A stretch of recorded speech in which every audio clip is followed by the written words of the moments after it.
after getting a subpoena from the United States Congress. What happened to the FBI? I don't know. We have a great general, four-star general, today, you read it in all the papers, going to potentially serve 5 years in jail for lying to the FBI. One lie. She's lied hundreds of times to the people, to Congress, and to the FBI. He's going to probably go to jail. This is a four-star general. And she gets away with it, and she can run for the presidency of the United States. That's really what you should be talking about, not fiction, where somebody wants fame or where they come out of her crooked campaign. Secretary Clinton. Well, every time Donald is pushed on something which is obviously uncomfortable, like what these women are saying, he immediately goes to denying responsibility. And it's not just about women. He never apologizes or says he's sorry for anything. So we know what he has said and what he's done to women. But he also went after a disabled reporter, mocked and mimicked him on national television. He went after Mr. and Mrs. Khan, the parents of a young man who died serving our country, a Gold Star family because of their religion. He went after John McCain, a prisoner of war, said he prefers people who aren't captured. He went after a federal judge, born in Indiana, but who Donald said couldn't be trusted to try the fraud and racketeering case against Trump University because his parents were Mexican. So it's not one thing. This is a pattern of divisiveness, of a very dark and in many ways dangerous vision of our country, where he incites violence, where he applauds people who are pushing and pulling and punching at his rallies. That is not who America is. And I hope that as we move in the last weeks of this campaign, more and more people will understand what's at stake in this election. It really does come down to what kind of country we are going to have. So sad when she talks about violence at my rallies, and she caused the violence. It's on tape. The other things are false, but honestly, I'd love to talk about getting rid of ISIS, and I'd love to talk about other things. Okay. But those other charges, as she knows, are false. In this bucket about fitness to be president, there's been a lot of developments over the last 10 days since the last debate. I'd like to ask you about them. These are questions that the American people have. Secretary Clinton, during your 2009 Senate confirmation hearing, you promised to avoid even the appearance of a conflict of interest with your dealing with the Clinton Foundation while you were Secretary of State. But emails show that donors got special access to you. Those seeking grants for Haiti relief were considered separately from non-donors, and some of those donors got government contracts, taxpayer money. Can you really say that you kept your pledge to that Senate committee? And why isn't what happened and what went on between you and the Clinton Foundation, why isn't it what Mr. Trump calls pay to play? Well, everything I did as Secretary of State was in furtherance of our country's interests and our values. The State Department has said that. I think that's been proven. But I am happy. In fact, I'm thrilled to talk about the Clinton Foundation because it is a world-renowned charity. And I am so proud of the work that it does. You know, I could talk for the rest of the debate. I know I don't have the time to do that. But just briefly, the Clinton Foundation made it possible for 11 million people around the world with HIV/AIDS to afford treatment. And that's about half of all the people in the world who are getting treatment. In partnership with the American Health Association, we have made environments in schools healthier for kids, Secretary including Clinton, healthier respectfully, this is an open discussion. Well, it is an open discussion. I understand, and the specific question went to pay for play. Do you want to talk about that? But there is no evidence, but there is a lot of evidence about the very good work and it's a criminal enterprise, and so many people know it. It's a Foundation criminal enterprise. Saudi Arabia giving $25 million, Qatar, all of these countries. You talk about women and women's rights. So these are people that push gays off business, off buildings. These are people that kill women and treat women horribly, and yet you take their money. So I'd like to ask you right now, why don't you give back the money that you've taken from certain countries that treat certain groups of people so horribly. Why don't you give back the money? I think it would be a great gesture. Well, because she takes a tremendous amount of money, and you take a look at the people of Haiti. I was at a little Haiti the other day in Florida, and I want to tell you, they hate the Clintons because what's happened in Haiti with the Clinton Foundation is a disgrace. And you know it, and they know it, and everybody knows Secretary it. Well, Clinton. very quickly, we at the Clinton Foundation spend 90% of all the money that is donated on behalf of programs of people around the world and in our own country. I'm very proud of that. We have the highest rating from the watchdogs that follow foundations, and I'd be happy to compare what we do with the Trump Foundation, which took money from other people and bought a 6-foot portrait of Donald. I mean, who does that? It just was astonishing. But when it comes to Haiti, Haiti is the poorest country in our hemisphere. The earthquake and the hurricanes, it has devastated Haiti. Bill and I have been involved in trying to help Haiti for many years. The Clinton Foundation raised $30 million to help Haiti after the catastrophic earthquake and all of the terrible problems the people there had. We've done things to help small businesses, agriculture, and so much else.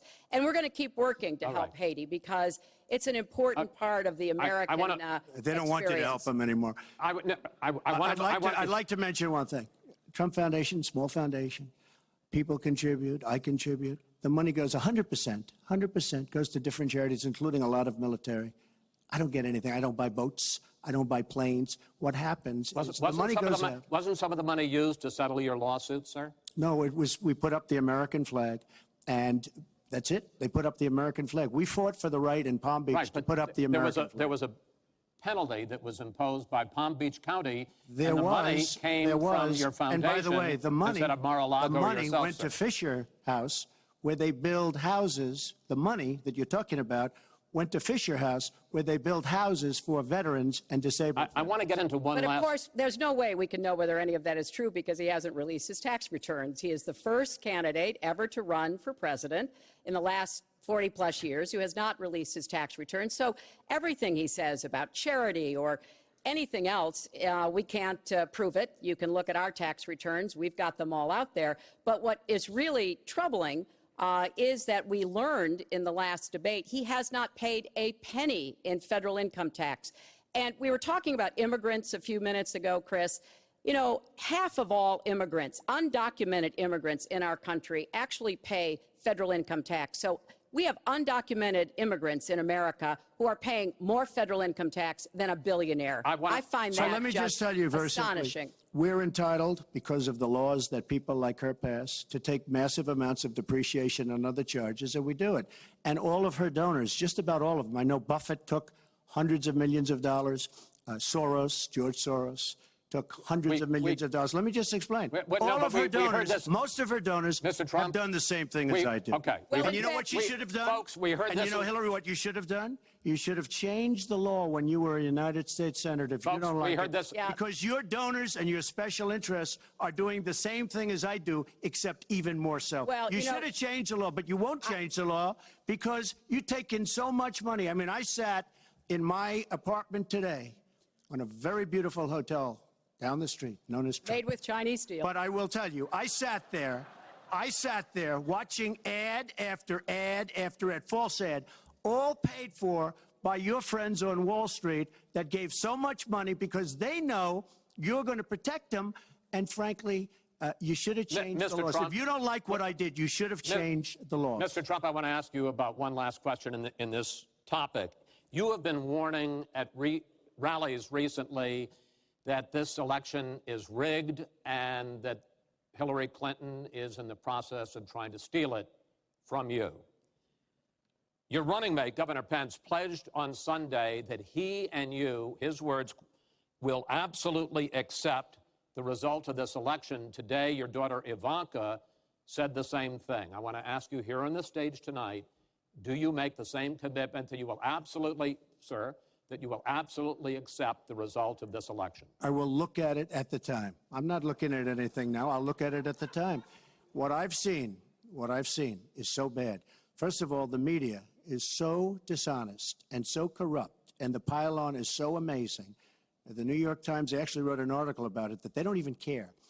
It's so dishonest, and they've poisoned the minds of the voters. But unfortunately for them, I think the voters are seeing through it. I think they're going to see through it. We'll find out on November 8th, but I think they're going to see through it. But, sir, if you look, excuse me, Chris, if you look at your voter rolls, you will see millions of people that are registered to vote. Millions. This isn't coming from me. This is coming from Pew Report and other places. Millions of people that are registered to vote that shouldn't be registered to vote. So let me just give you one other thing. So I talk about the corrupt media. I talk about the millions of people. Tell you one other thing. She shouldn't be allowed to run. She's guilty of a very, very serious crime. She should not be allowed to run.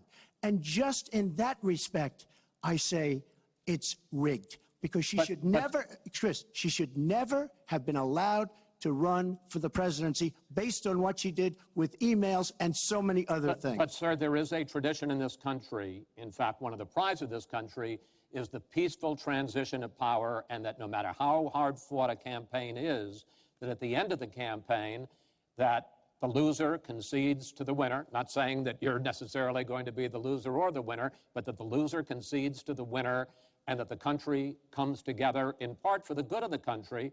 Are you saying you're not prepared now to commit to that principle? What I'm saying is that I will tell you at the time. I'll keep you in suspense. Well, okay? Chris, let me respond to that, because that's horrifying. You know, every time Donald thinks things are not going in his direction, he claims whatever it is rigged against him. The FBI conducted a year-long investigation into my emails. They concluded there was no case. He said the FBI was rigged. He lost the Iowa caucus. He lost the Wisconsin primary. He said the Republican primary was rigged against him. Then Trump University gets sued for fraud and racketeering. He claims the court system and the federal judge is rigged against him. There was even a time when he didn't get an Emmy for his TV program 3 years in a row, and he started tweeting that the Emmys were rigged against him. Should have gotten it. This is a mindset. This is how Donald thinks. And it's funny, but it's also really troubling. Okay. Now, that is not the way our democracy works. We've been around for 240 years. We've had free and fair elections. We've accepted the outcomes when we may not have liked them. And that is what must be expected of anyone standing on a debate stage during a general election. You know, President Obama said the other day, when you're whining before the game is even finished, it just shows you're not up to doing the job. And let's be clear about what he is saying and what that means. He is denigrating, he's talking down our democracy. And I, for one, am appalled that somebody who is the nominee of one of our two major parties would take that kind of position. I think what the FBI did and what the Department of Justice did, including meeting with her husband, the Attorney General, in the back of an airplane on the tarmac in Arizona, I think it's disgraceful. I think it's a disgrace. All right. I think we've never had a situation so bad. Hold on, in this folks. country. This doesn't do any good for anyone. Let's please continue the debate, and let's move on to the subject of foreign hotspots. The Iraqi offensive to take back Mosul has begun. If they are successful in pushing ISIS out of that city and out of all of Iraq, the question then becomes, what happens the day after? And that's something that whoever of you ends up as president is going to have to confront. Will you put U.S. troops into that vacuum to make sure that ISIS doesn't come back or isn't replaced by something even worse? Secretary Clinton, you go first in this segment. You have 2 minutes. Well, I am encouraged that there is an effort led by the Iraqi army, supported by Kurdish forces, and also given the help and advice from the number of special forces and other Americans on the ground. But I will not support putting American soldiers into Iraq as an occupying force. I don't think that is in our interests, and I don't think that would be smart to do. In fact, Chris, I think that would be a big red flag waving for ISIS to reconstitute itself. The goal here is to take back Mosul. It's going to be a hard fight. I've got no illusions about that. And then continue to press into Syria to begin to take back and move on Raqqa, which is the ISIS headquarters. I am hopeful that the hard work that American military advisors have done will pay off, and that we will see a really successful military operation. But we know we've got lots of work to do. Syria will remain a hotbed of terrorism as long as the civil war, aided and abetted by the Iranians and the Russians, continue. So I have said, look, we need to keep our eye on ISIS. That's why I want to have an intelligence surge that protects us here at home, why we have to go after them from the air, on the ground, online, why we have to make sure here at home we don't let terrorists buy weapons. If you're too dangerous to fly, you're too dangerous to buy a gun. And I'm going to continue to push for a no-fly zone and safe havens within Syria, not only to help protect the Syrians and prevent the constant outflow of refugees, but to frankly gain some leverage on both the Syrian government and the Russians so that perhaps we can have the kind of serious negotiation necessary to bring the conflict to an end and go forward on a political track.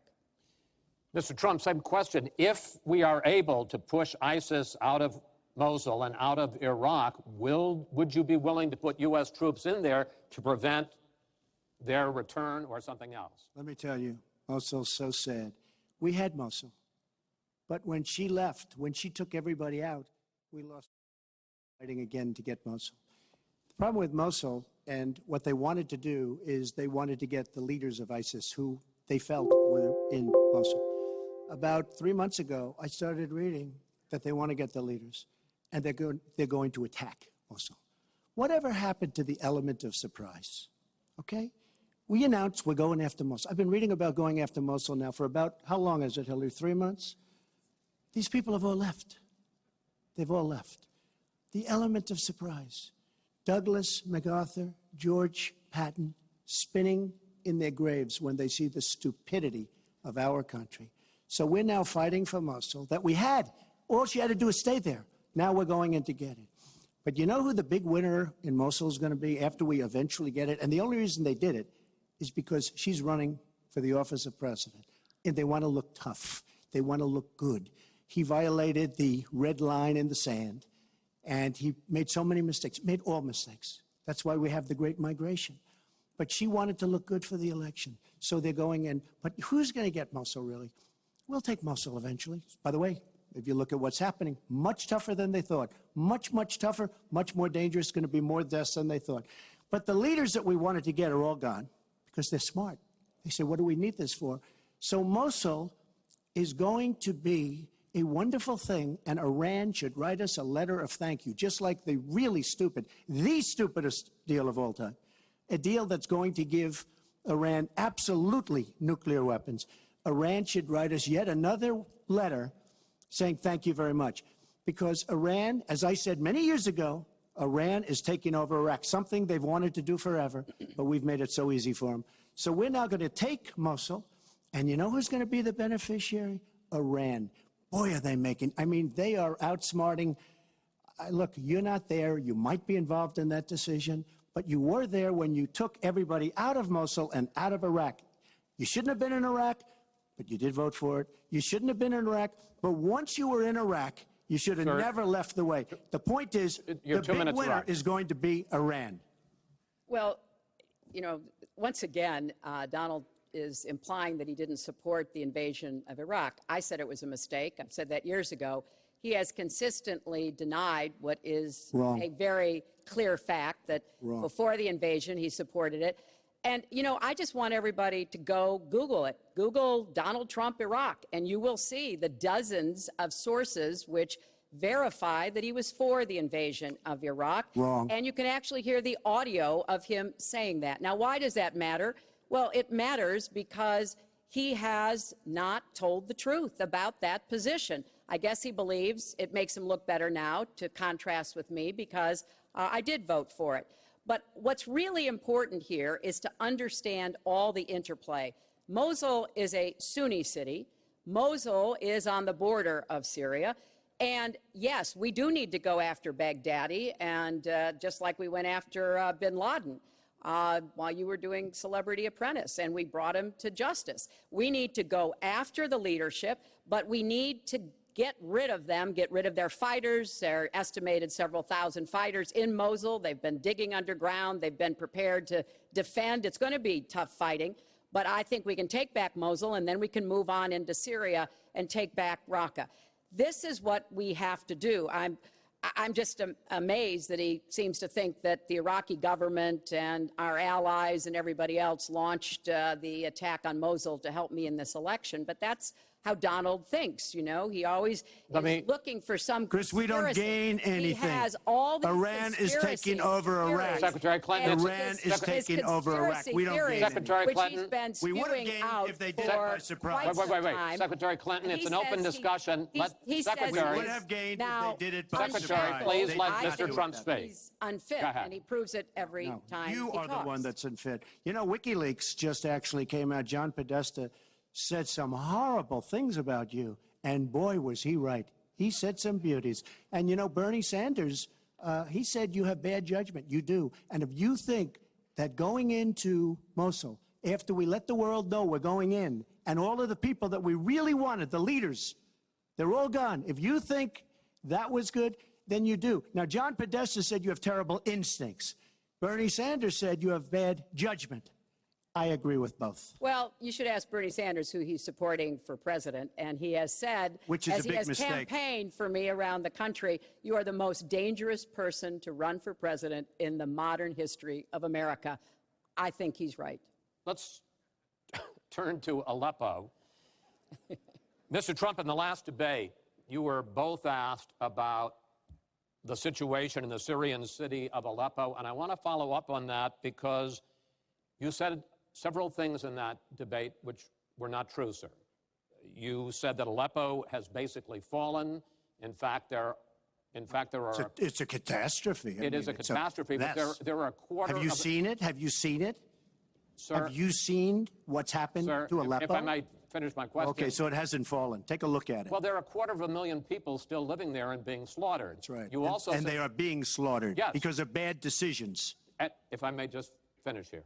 And you also said that that Syria and Russia are busy fighting ISIS. In fact, they have been the ones who've been bombing and shelling eastern Aleppo, and they just announced a humanitarian pause, in effect admitting that they have been bombing and shelling Aleppo. Would you like to clear that up, sir? Well, Aleppo is a disaster. It's a humanitarian nightmare, but it has fallen from any standpoint. I mean, what do you need, a signed document? Take a look at Aleppo. It is so sad when you see what's happened.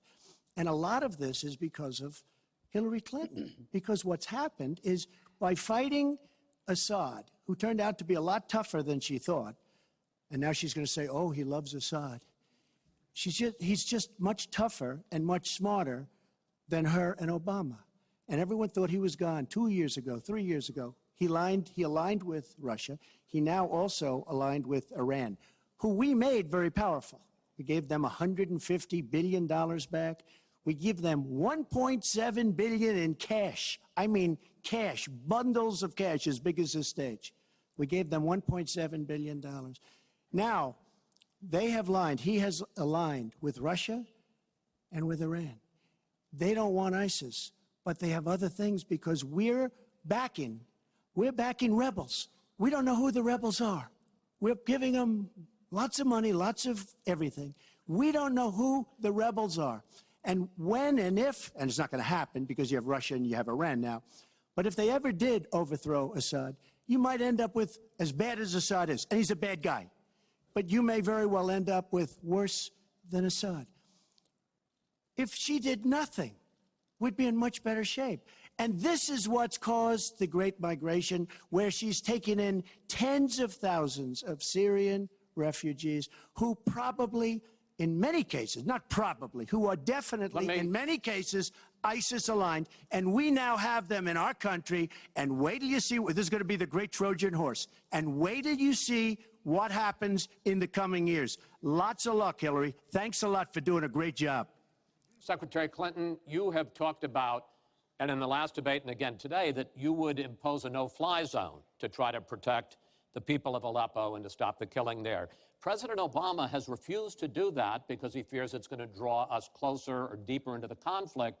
And General Joseph Dunford, the chairman of the Joint Chiefs of Staff, says, you impose a no-fly zone, chances are you're going to get into a war, his words, with Syria and Russia. So the question I have is, if you impose a no-fly zone, first of all, how do you respond to their concerns? Secondly, if you impose a no-fly zone and a Russian plane violates that, does President Clinton shoot that plane down? Well, Chris, first of all, I think a no-fly zone could save lives and could hasten the end of the conflict. I am well aware of the really legitimate concerns that you have expressed from both the President and the General. This would not be done just on the first day. This would take a lot of negotiation. It would also take making it clear to the Russians and the Syrians that our purpose here was to provide safe zones on the ground. We've had millions of people leave Syria, and those millions of people inside Syria who've been dislocated. So I think we could strike a deal and make it very clear to the Russians and the Syrians that this was something that we believed was in the best interests of the people on the ground in Syria. It would help us with our fight against ISIS. But I want to respond to what Donald said about refugees. He's made these claims repeatedly. I am not going to let anyone into this country who is not vetted, who we do not have confidence in, but I am not going to slam the door on women and children. That picture of that little 4-year-old boy in Aleppo with the blood coming down his face while he sat in an ambulance is haunting. And so we are going to do very careful, thorough vetting. That does not solve our internal challenges with ISIS and our need to stop radicalization, to work with American Muslim communities who are on the front lines to identify and prevent attacks. In fact, the killer of the dozens of people at the nightclub in Orlando, the Pulse nightclub, was born in Queens, the same place Donald was born. So let's be clear about what the threat is and how we are best going to be able to meet it. And yes, some of that threat emanates from over in Syria and Iraq, and we've got to keep fighting, and I will defeat ISIS, and some of it is we have to up our game and be much smarter here Folks, at home. I want to get into our final segment. But I just have to, it's so quick. ridiculous what she will defeat ISIS.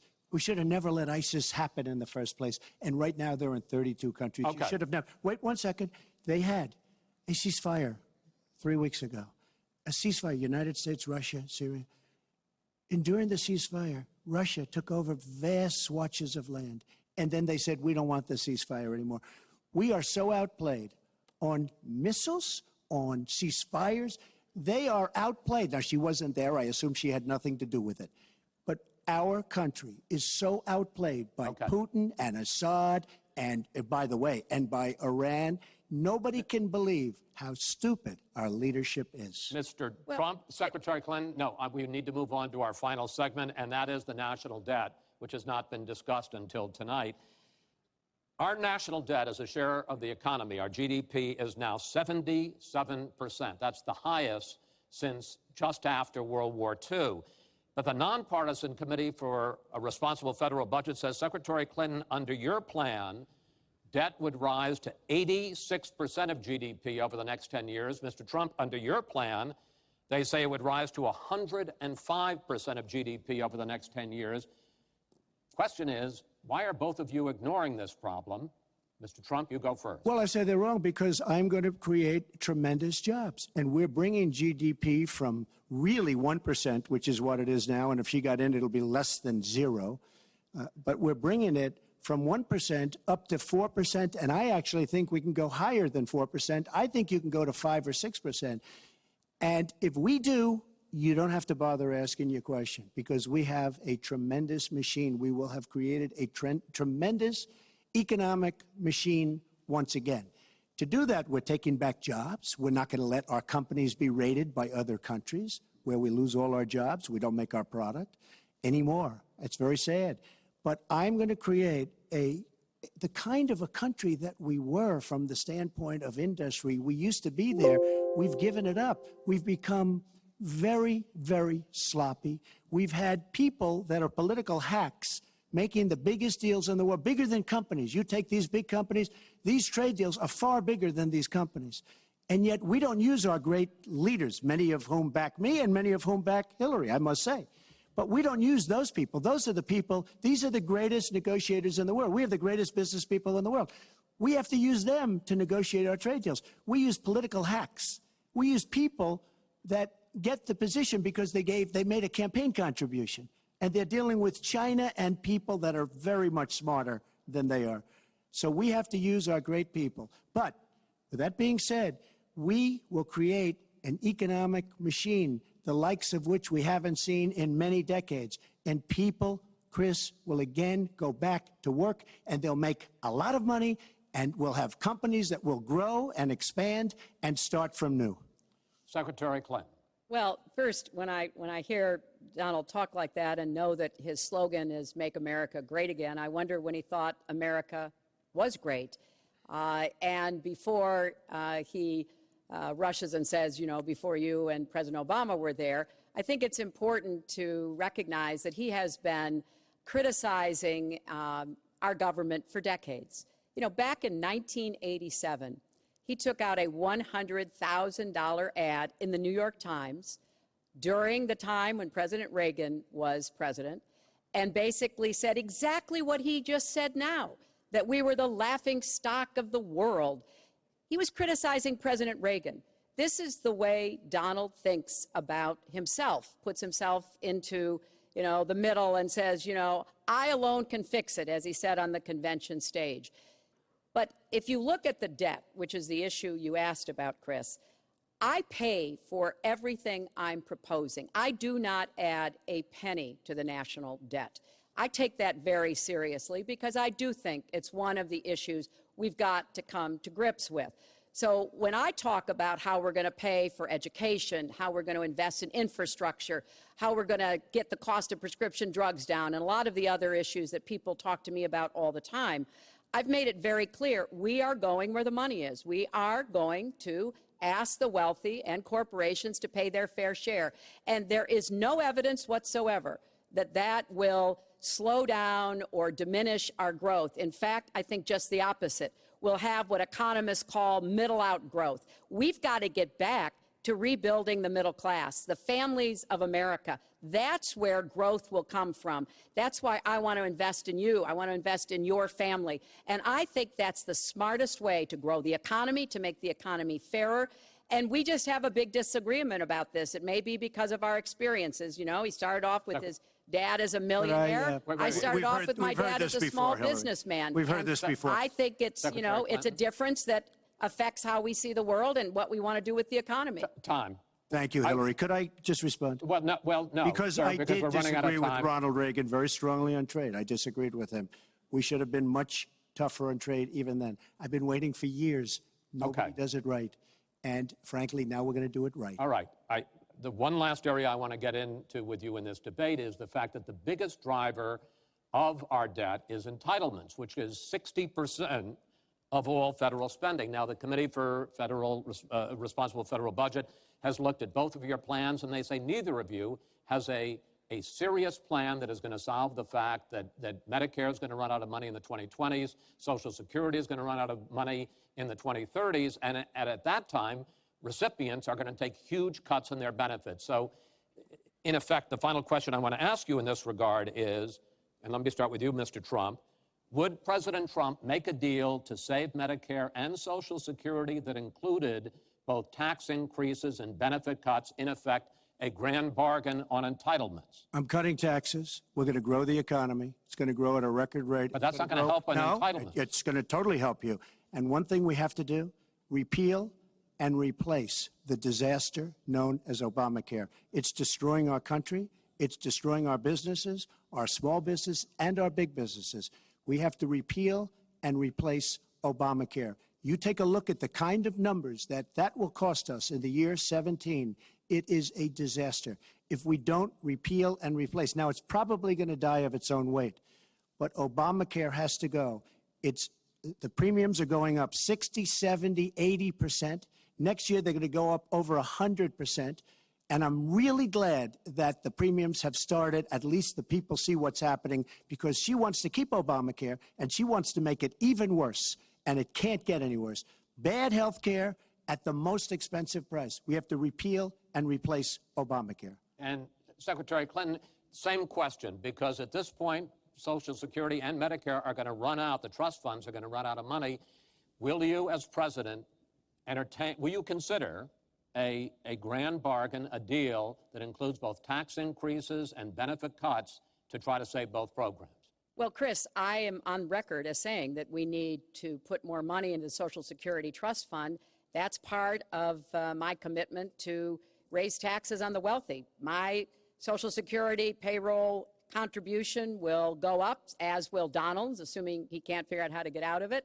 But what we want to do is to replenish the Social Security Trust Fund by making sure that we have sufficient resources. And that will come from either raising the cap and or finding other ways to get more money into it. I will not cut benefits. I want to enhance benefits for low-income workers and for women who have been disadvantaged by the current Social Security system. But what Donald is proposing with these massive tax cuts will result in a $20 trillion additional national debt. That will have dire consequences for Social Security and Medicare. And I'll say something about the Affordable Care Act, which he wants to repeal. The Affordable Care Act extended the solvency of the Medicare Trust Fund. So if he repeals it, our Medicare problem gets worse. What we need to do is go after the long-term health care drivers. We've got to get costs down, increase value, emphasize wellness. I have a plan for doing that, and I think that we will be able to get entitlement spending under control with more resources and smarter decisions. This is the final time, probably to both of your delight, that you're going to be on a stage together in this campaign. I would like to end it on a positive note. You had not agreed to closing statements, but it seems to me in a funny way that might make it more interesting because you haven't prepared closing statements. So I'd like you each to take it. We're going to put a clock up, a minute, as the final question in the final debate to tell the American people why they should elect you to be the next president. This is another new mini segment. Secretary Clinton, it's your turn to go first. Well, I would like to say to everyone watching tonight that I'm reaching out to all Americans, Democrats, Republicans, and independents, because we need everybody to help make our country what it should be, to grow the economy, to make it fairer, to make it work for everyone. We need your talents, your skills, your commitment, your energy, your ambition.